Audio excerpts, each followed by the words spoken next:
লাল দরজাটা নিজে নিজে খুলে গেল, কিন্তু ভেতরে ঢুকে মায়া যা দেখল তা কেউ বিশ্বাসই করবে না। একটা শান্ত গ্রামে মায়া নামের একটা ছোট্ট মেয়ে থাকত, যে খুব কৌতূহলী ছিল, সবকিছু জানার ইচ্ছে তার। একদিন বিকেলে খেলতে খেলতে মায়া একটা পুরনো ভাঙা বাড়ির সামনে গিয়ে দাঁড়ালো, যেখানে একটা আদভূত লাল দরজা ছিল, যেটা সে আগে কখনো দেখেনি। মায়া ভাবল, দরজাটা এখানে আগে ছিল না কেন।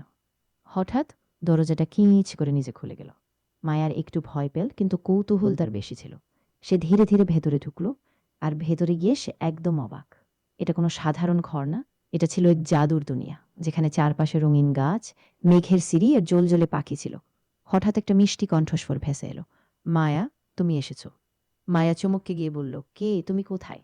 একটা ছোট্ট আলো এসে তার সামনে দাঁড়ালো, আর আলোর ভেতর থেকে একটা হাসি খুশি ছেলে বের হলো। সে বলল, আমি লুমি, এটা স্বপ্নের জগৎ, এখানে শুধু সাহসী আর কৌতূহলী বাচ্চারাই আসতে পারে।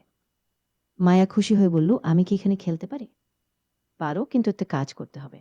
মায়া বলল, কি কাজ?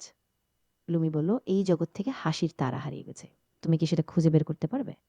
মায়া এক মুহূর্ত ভাবল, তারপর বলল, হ্যাঁ, আমি চেষ্টা করব। তারা মেঘের সিঁড়ি বেয়ে উপরে উঠতে লাগলো। পথে হাসতে থাকা ফুল, গান গাওয়া নদী পেরিয়ে তারা একটা অন্ধকার জায়গায় পৌঁছা, যেখানে একটা ছোট্ট তারা কাঁদছিল। মায়া কাছে গিয়ে বলল, তুমি কাঁদছো কেন? তারা বলল, আমি আমার আলো হারিয়ে ফেলেছি, কেউ আমাকে খুঁজে পায় না। মায়া মৃদু হেসে বলল, আমি তো তোমাকে খুঁজে পেয়েছি, তুমি একা না। এই কথা শুনে তারাটা ধীরে ধীরে জ্বলে উঠল, চারপাশে আলো ছড়িয়ে গেল। আর লুমি বলল, তুমি পেরেছো মায়া, তুমি তারাকে তারা আলো ফিরিয়ে দিয়েছো। সবকিছু ধীরে ধীরে ঘুরতে লাগলো, আর মায়া আবার সেই লাল দরজার সামনে এসে দাঁড়ালো। দরজাটা আস্তে আস্তে বন্ধ হয়ে গেল। মায়া মুচকি হেসে বলল, আজ আমি সত্যিই একটা জাদুর দুনিয়া করে এলাম।